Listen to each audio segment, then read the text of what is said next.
Okay, it says I will edit this later on, and I'll send you the video, and if you Yeah, like it, sure. you can do whatever you want with it. Yeah, Um, absolutely. And feel free for you if there's any don't know if you want to use it for any of your social media interview. yeah, I would love to post this on my blog and share it on social media. Absolutely. But that's Just win-win for me because I think any exposure the film gets or I get just builds up the brand and the awareness yeah. of myself and the film. Okay, so first of all, I just want to ask you, have you always been into horror films? Yeah, absolutely. I've always been into horror films. As a young person, I was just always growing up with my older brothers. They really got me into, I was like the younger brother. I've got a younger brother and sister, but certainly with the older brothers, they liked horror and they brought me in at a very young age. It's probably around 8 or 9 when I was watching films that you probably need to be 18 to watch. So I kind of always, I love the art in them. So like I remember as soon as Yeah. I could subscribe to Gore Zone and Fangoria and was into the special effects of Mhm. films, I just like being scared and like I liked feeling that fear. Yeah.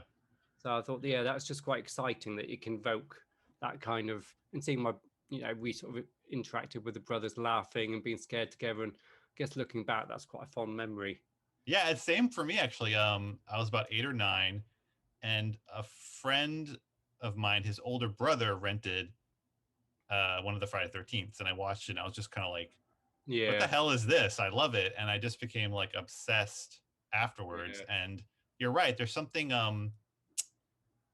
sort of, I mean, they can be artful in a way. Yeah, I think if done right. Um, absolutely.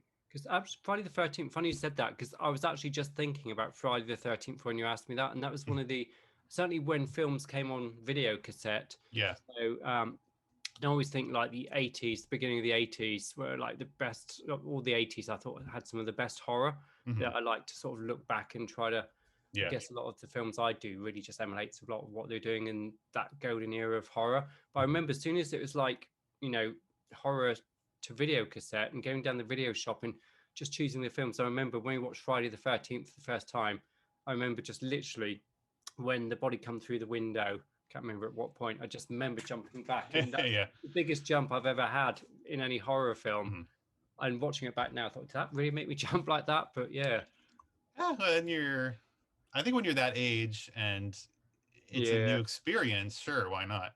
Mm. And what horror films in particular influenced you to make your own? So I guess I like films that like The Shining. I like films that have there's certain themes like isolation seems to be Mm, a common theme in all my films, like the Paranormal trilogy. You're isolated on a farm, and maybe just the neighboring community, but still a very small area. The Spiritualist very much in a mhm. house, like The Shining, House on Haunted Hill. It Any reminded film me of The Haunting a little bit. Yes, yeah, very much the haunt. Yeah, and it was like because there's a couple makings of that film, wasn't there? I like the Catherine Zeta-Jones remake, and I like the fact she played a bisexual character, so that was quite cutting edge when she did that Yeah. in Haunting, and it was like changing the narrative slightly from the old Haunting, the black and white film. Hmm. And I think anything where you can tell a narrative that's relevant and that is actually fitting in with societal progress and pushing the envelope, I think that's really good. So I always try to, I think, because characters in horror used to be pretty much straight male. It's very much, I don't know, they didn't have many two types of voices Right. it's speaking out to. Yeah. You had the final girls, and it did There follow was a like the formula of character. bimbo and like the macho guy, Yeah, and that was it. absolutely. Yeah, and then the sort of virgin, sort of anyone that's slightly Oh, virgin right. Yeah. and the one that you buy into emotionally. And Hmm. yeah, so it's nice that and that still exists, but I like the fact people poke fun at that and kind of carve Yeah. out different narratives around Yeah. it. Now, in the spiritualist, there's a lot of talk about psychics, and there's a seance, and there's also some of that in Paranormal Farm. Now, are you interested in that stuff in real life? Yes, I am. It's so I'm very spiritual, and I know when I grew up, I was reading lots of books like Teachings of Don Juan. I was reading lots of Doris Stokes books, and I used to go to spiritual church and try to sort of tune in and get messages from those that passed over. And then I remember, I mean, when I wrote The Spiritualist, a lot of it is inspired by true events. Certainly, with my spiritual beliefs. I mean, I used to Mhm. suffer really badly with night terrors, and I think it was around the time I was very much trying to tune in to my psychic eye, and quite often I'd between that state of sleep and consciousness, Mhm. I would be visited in the room, and I'd have hands touch me, and I'd be paralyzed, and but then because I think because of my horror passion, Uh-huh. I often these experiences, then I would mentally go to a place that this is something evil. And then, but Mhm. I did sense kind of evil demonic presence in the room. And Yeah. it used to terrify me going to sleep. And this is, I've had it on and off for probably around 15 years. Not so Wow. much now, but every now and then I still get, I think I just remove myself from it. And I've kind of, I'm still open to spirituality, but I think because it did affect my sleep and affected episodes that I used to get with night terrors, I Mhm. think actually I kind of wanted to close the door on that chapter, knowing it's there. And Yeah. I have 100% belief. But I think the more I practice it and the more I read and live it, then I think the more I invite it. So that's where I've just got slightly stepping back. Then again, make a film about it, which is exactly stepping back from it, but it's a way of processing it. But that might be why the films work so well. Yeah, yeah, Because there's definitely a sense, at least in the Paranormal Farm movies, that it just feels like there's something else there. There's something yeah. like otherworldly about it. Yeah, yeah, and I wanted that. I wanted it to be. It's. I mean, it's got a sense of adventure, a sense of humor, and it doesn't take itself too seriously. But then at the same time, it really does. It kind of Mhm. knows its truths. It knows the language of where it belongs within the film universe and in actually Mhm. the physical universe. And I think actually, if like quite often you can be really into spirituality and the other side, but you can be at disconnect with it. You could be Right. slightly naive. And I wanted to ramp up the naivety of this person that's Mhm. new to these psychic abilities to really take most people on that journey.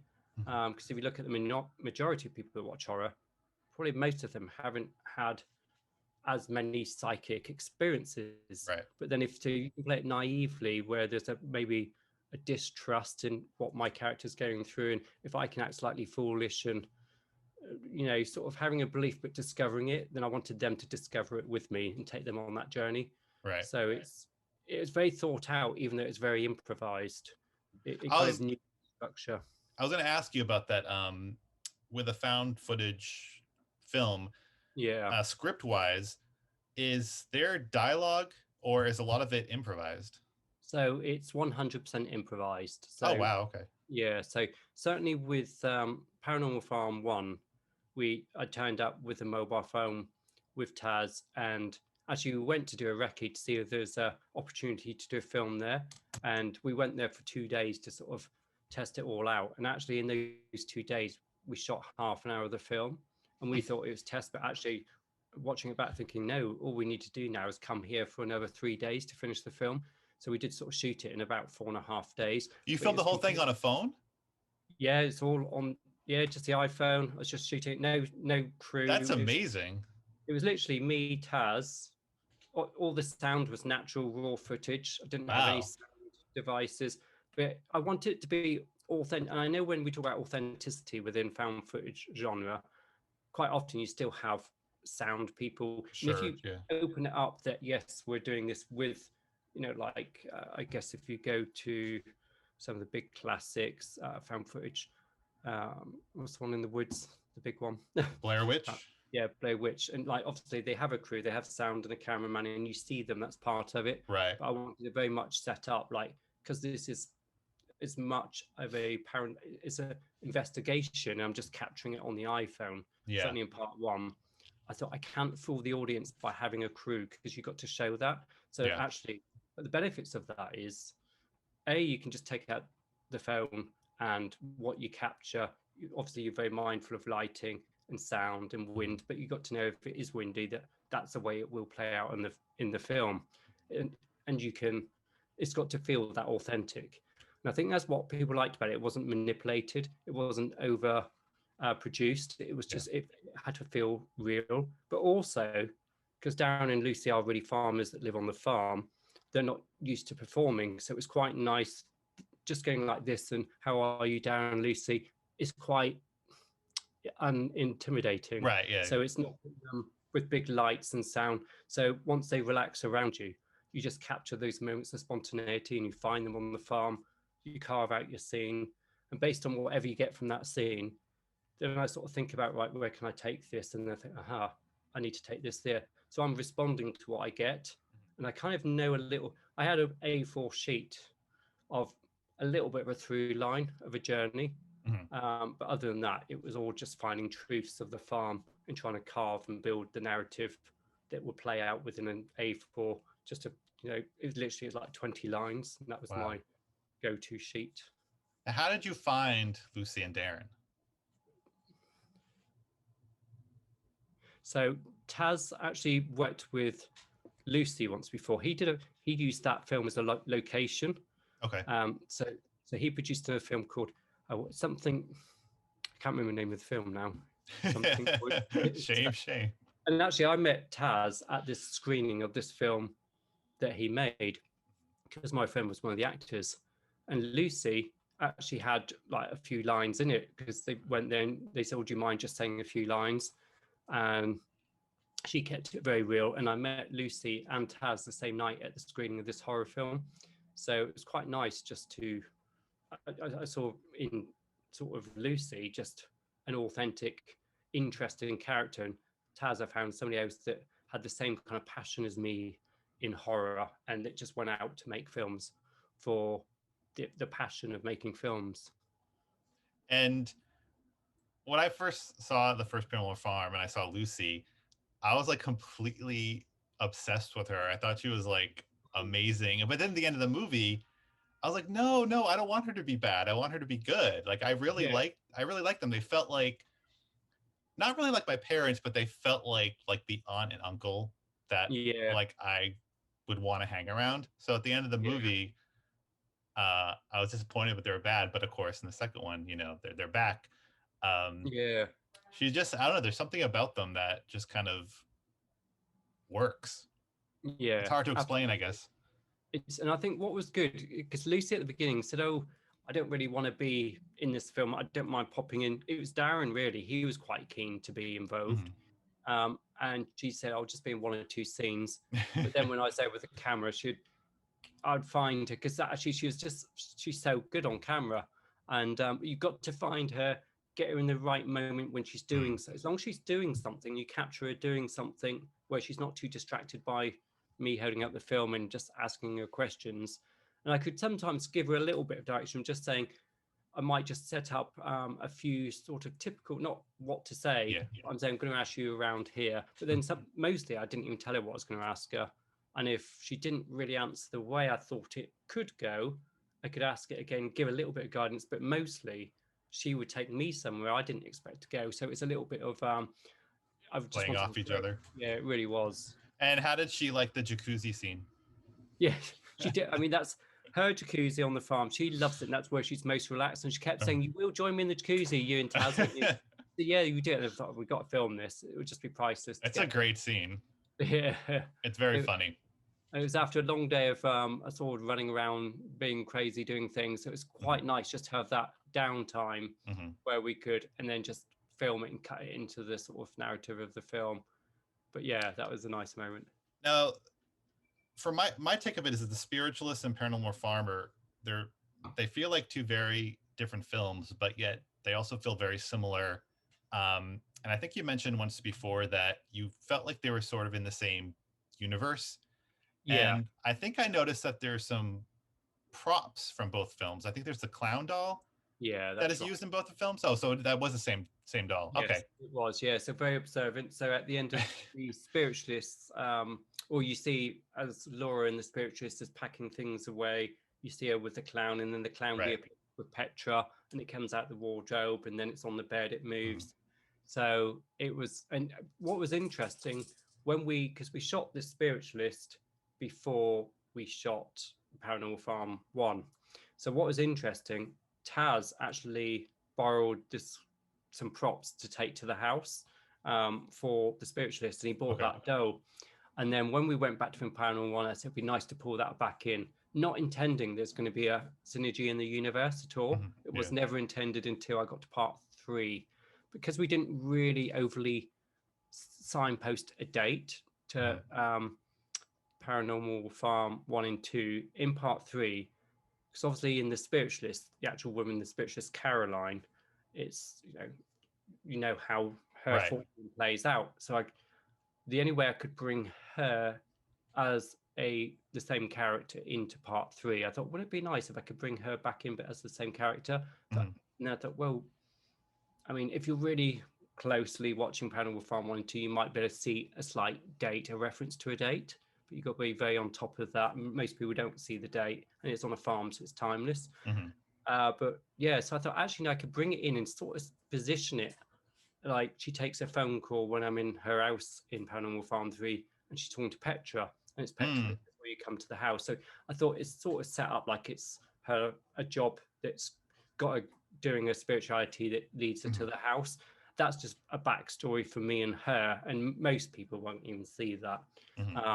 But it just helps me bring a depth of a character to when I wanted to reuse her for Paranormal Farm 3. Yeah, it's a great character.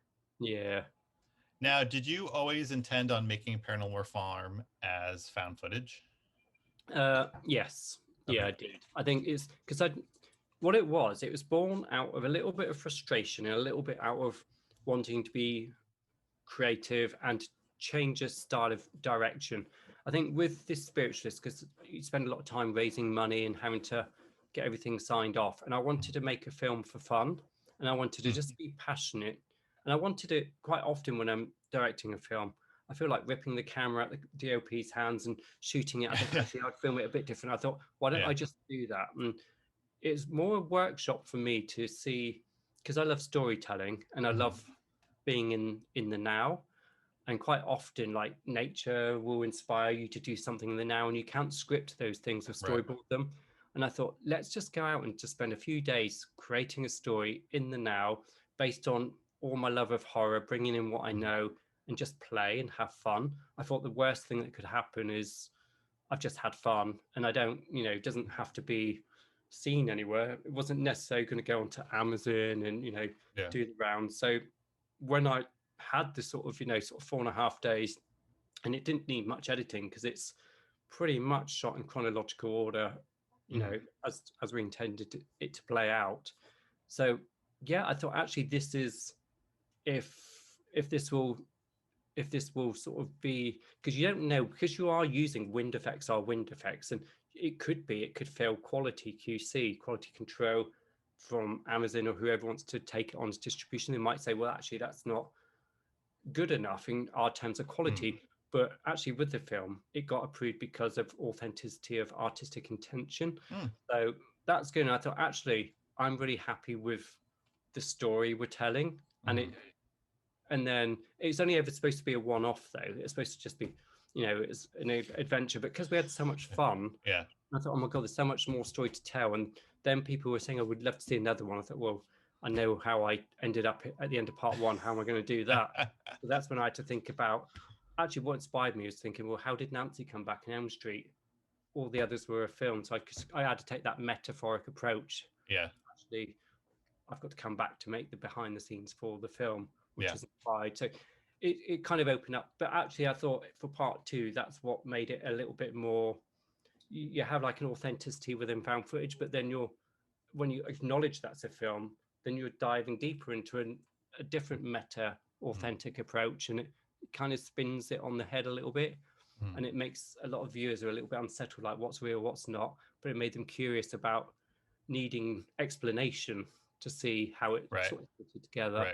And I quite like that ambiguity that and kind of sort of, I like playing with narrative in where people don't really know what's real until the next scene, and they don't know how things are going to unfold. So yeah, it was as a directing experience, it was really one of my richest experiences and one of my most fun experiences. And yeah, you're just not disabled by storyboards.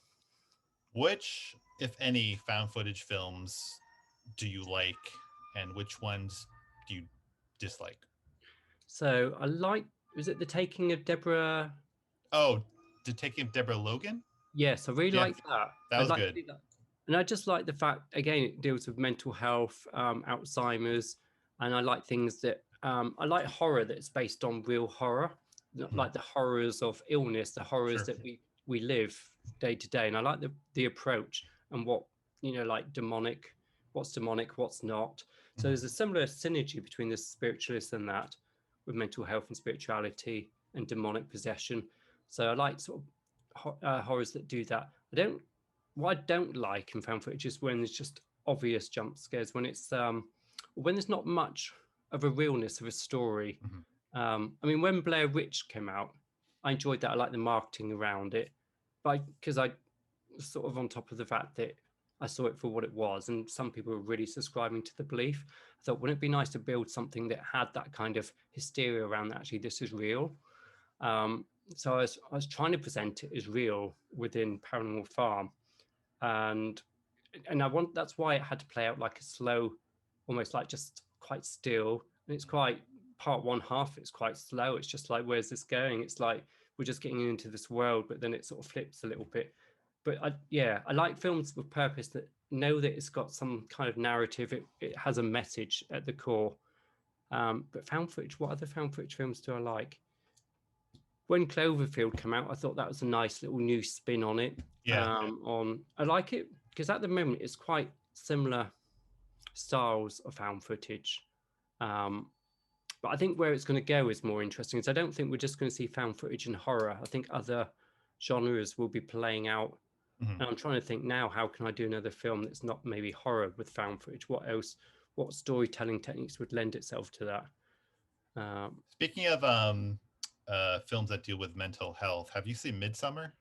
Yes, yeah, I have. I really I thought enjoyed that was their sort of take on mental health was really, really good. And I Yeah, feel like I hadn't seen that it expressed that way in a yeah, horror film, maybe yeah, ever. I don't know.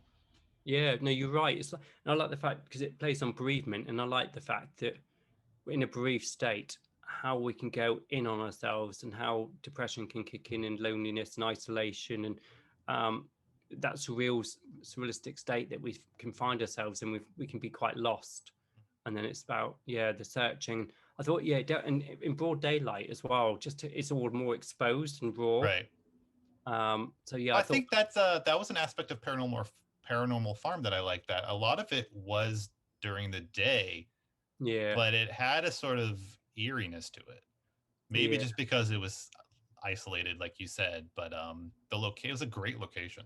Yeah, it really was. And just to explore, to have that freedom to run around and jump in a Jeep, drive the Jeep, and just kind of have the farm to Yeah. yourselves. I mean, it really was just me, Taz, down and Lucy there. And it was just nice to, like I thought if I am here to do this investigation for real, to tune into the disappearance of somebody that, and, and you are, and almost now, even with the coronavirus, it's like with how we're having to go into isolation now, mental health is at risk, and I think it's very timely for now because I think a lot of people are talking about actually how they're dealing with isolation and what they're Right. going through, and I think actually when you're them being isolated on a farm, but then being an outsider and being newly isolated on the farm, I just think, I mean, most horror, one of its main, like The Shining, any film that you watch, it's isolation is one of the Misery, a lot of Stephen King stuff. Yeah. A lot of it is based on isolation, isn't it? Yeah. Now, with Paranormal Farm, with certain scenes, because it's just supposed to be you and a camera, would there be people behind the scenes to do certain tricks? Like, who was wearing the clown mask when he was chasing you through the woods in the first one?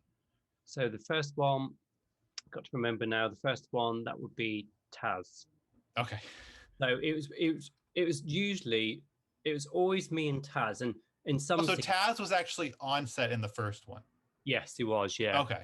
So we did give it. So I was the cameraman filming myself, but every now and then Taz in certain scenes, like in the barn, his job was to scare me when I came in, and I didn't want to know what he was going to do Okay. when the chair moved and things, and I just had to. I wanted him to sort of creep me out and freak me out, and yeah. So he was always, and I think in one scene you can even see him. Do you know when I'm under the duvet and the duvet gets ripped off me? Yes. Yes.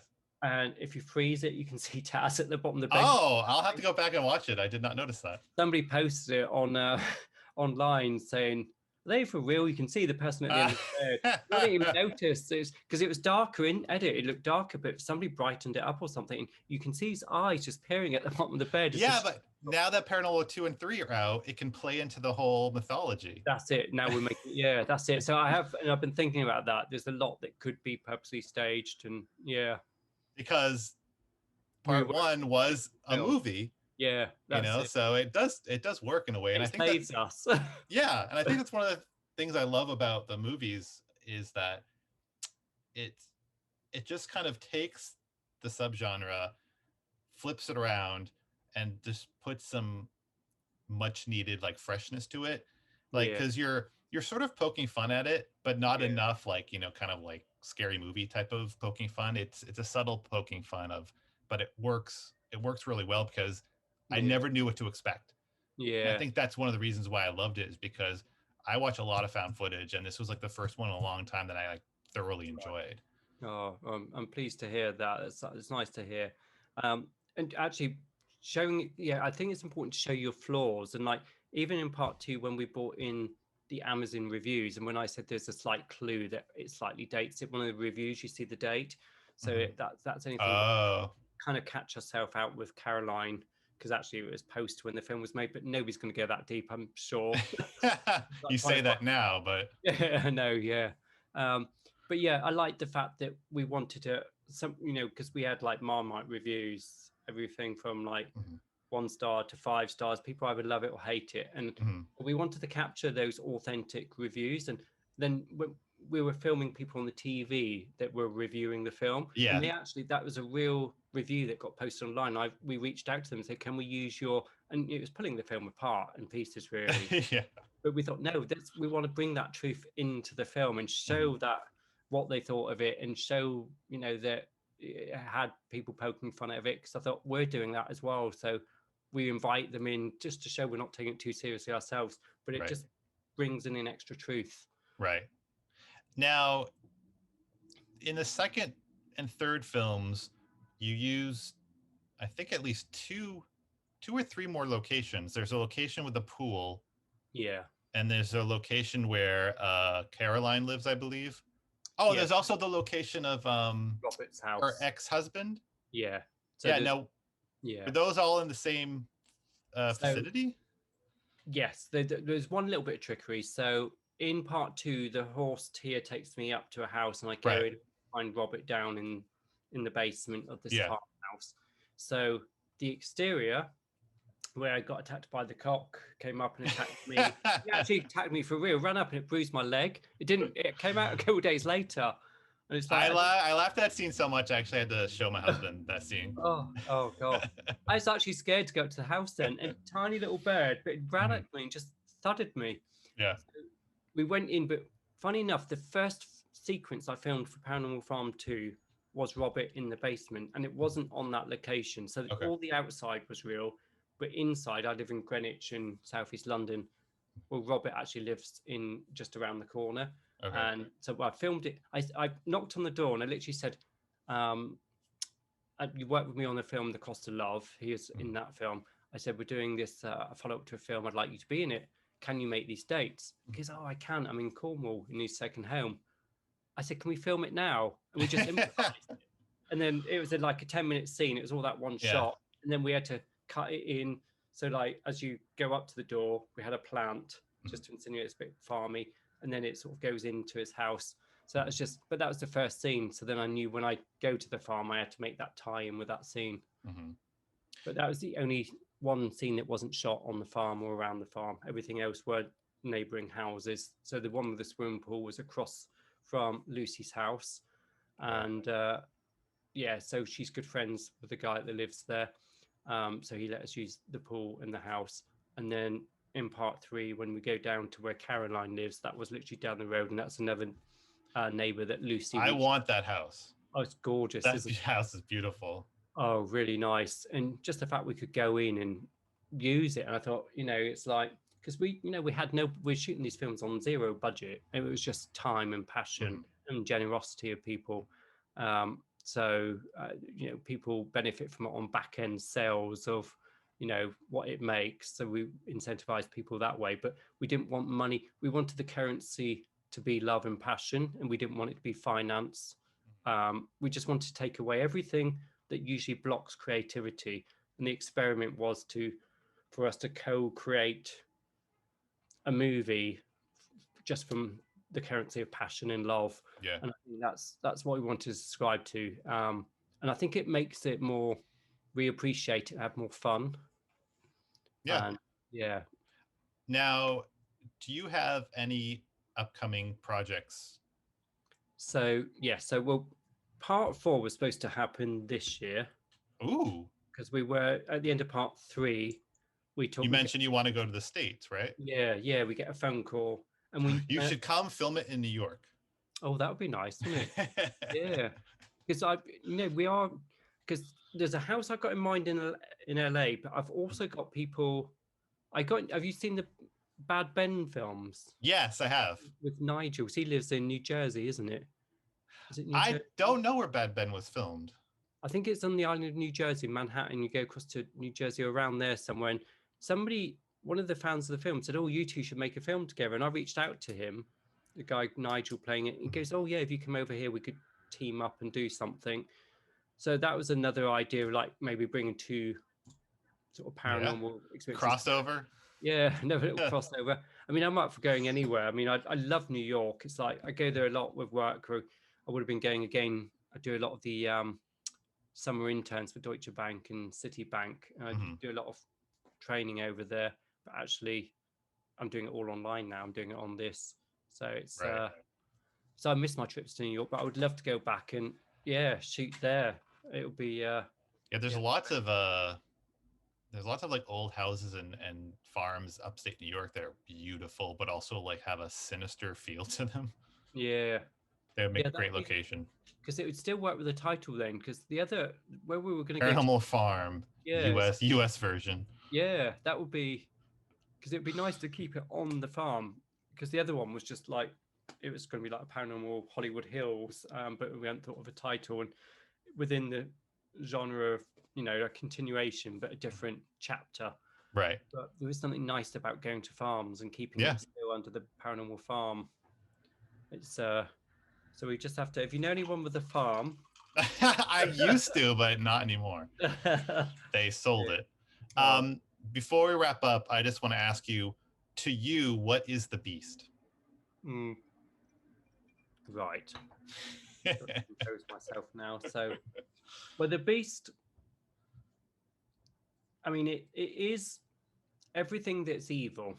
And when we turned it into human form in part 3, obviously it was Nicole Faraday, it was Jessica, which is that dressed up as the beast and created this beast legacy, and was trying to sort of scare us off from getting too close to the truth, sort of hence closer to the truth. And she was trying to sort of she knew she wanted to throw us off the scent, and so she's a beast because of killing her friend Sarah, having the affair with Robert.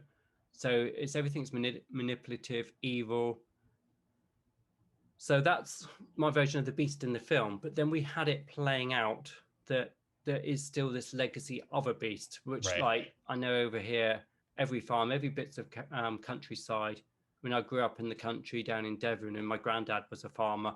And there was a legacy of a beast there. And I wanted to bring in part 2, you see, Lucy was reading out of the paper from Kent Online. And that was actually the real beast sighting to the beast. So I wanted it to be really, like the Loch Ness Monster. I wanted to be playing out to people something that's based in legacy and sort of traditional, sort of these stories that just fascinate people. But then I wanted a conclusion about, actually, we're giving you an answer to a certain beast, but to me the beast is still out there. I still think there is a beast, but I do certainly with who killed and who was accountable, but then it comes down to Jessica. Now, is it Taz who's playing the beast at the end of part 1? At the end of part 1, no, that was Darren. Oh, so he was. Wait, does you naked Lucy. I thought Darren wasn't standing, or was that someone else pretending So, to be Darren? so the beast, as in what? When the road and the car came up in it.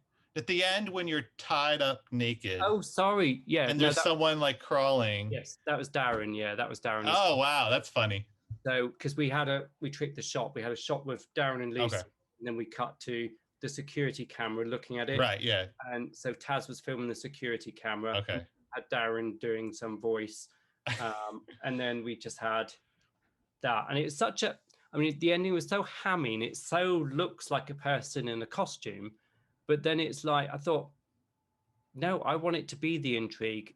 What the hell's going on here? Which Yeah, kind of, that's what's so great about it. and some people were like, I mean, that's, I mean, some of you put online, that's clearly a dude in a gorilla costume. Like, and I just don't think they got what we're trying to say. We're not trying to say it is or isn't. We're trying to say, Right. what do Yeah. you think? There's more that's going on here. I think that's what another thing I love about this movie, that it brings the audience, it invites the audience in to the storytelling instead of a lot of these types of subgenres. You're just kind of sitting there being like, okay, but with you want to invite us in and to sort of put the pieces together Yeah, with Carl. yeah. I very much. I think the clever device of just holding up a phone. Mm-hmm. It's like because we're so used to watching the screens. Sometimes I look at my phone. Sometimes I'm on it for like 8 hours screen time a day. It's just unhealthy. But it's not too uncommon of people that have that relationship with the devices. Yeah. I want them to feel like they're holding up the phone. They're the ones that are going on the journey, and they're finding out what's happening. I just want to be the vehicle that sort of takes them there. Right. Yeah, so I'm just a vessel of like, follow me and what would you do? And Right. and that's conduit. why it had to be dumbed down in naive and dumb version of like I want people to think, oh come on, clearly you wouldn't do that, I'll do this. And I want them to feel that frustration that I'm not doing what they would do. So yeah, I think if you're shouting at the sort of TV as you're watching it, then you're evoking something in them. I mean, I'm naturally petrified of woods. Yeah. So the whole first movie, I was actually kind of scared, because I'm like, there's people in clown masks in the woods. Like that's creepy to me. It is. It's my sister has a big clown phobia, and I thought I've got all these clown masks. I love like dressing up in masks and things. So I thought I just want to bring that because it could be the first time you see the clown, it's like, oh, it's a bit sinister. But then when you get to sort of understanding that even if it's just a person in a suit and it's not, it is a mask, it's like it's still scary because it's why would somebody be in the woods in a mask and why would they be chasing them? It's just is it Tasiab? Oh yeah, Tasiab is what the cult says. Yeah, it's beast backwards, right? Yeah, that's right. So it's like we just all these things just come out of nowhere. We're just thinking, yeah, we just had to sort of find because it's easy to copy other horror films, and you got to try to be within your sort of no budget, be creative with things, and so we just had to find new ways, like with shaving cream and how can you communicate for a little ball, and all these things were actually we were fine. Like that plasma ball was actually in that room. We didn't have to dress that room at all. When I went into that room, everything in that room was what I improvised with. That book was there. That little light was there. It was all those. It was the daughter's room, Jessica's room that moved out years ago, and they've not touched it. So I thought, right, I'll bring this character called Jessica in because it just said Jessica on the door. And so we're using some of the truths. And why redress something when you got something that looks so? Like if you had an art direction, you had to recreate that kind of. It's just more authentic, isn't it? If you film what you have. A lot of times when you dress something up to make it look lived in, it doesn't really have the same effect. Yeah. You know what I'm saying? That's right. And I think one of the most complex scenes, I don't know if you remember in part 2 when I wake up, then you think I'm walking around, then I see Darren and Lucy in bed. And then yes. And that was an interesting scene because and then you think it's me walking around, but then you come in and then you see that then they film me on the bed and you think, oh, but I thought Carl was the one filming it. So that was interesting because it was actually me filming it. So I did get up, I filmed Darren and Lucy. Were they really sleeping? No, they weren't. So okay. we had to stage this little bit. I was going to say, that would be creepy. I'd give them little instructions like just be asleep, and then so from there, then be asleep until I go into Taz's room. Then when you hear me go into Taz's room, you've got to run quickly downstairs and put on these masks. They were the masks downstairs when I went down. Oh, okay. And then as I came out of Taz's room, Taz would put on the mask. And as I came around out of Taz's room, Taz would take over the phone. Yeah. I'd run into the room. So it was all choreographed. So he just took over the phone and we switched. So it was all very, because literally choreography. it's just the four of us and we had to make it like more people in the house. Yeah, right. I think one of the... I was fooled. Yeah. It's like the things you have to do with like just a zero budget. It's just, you just have to get a little bit creative.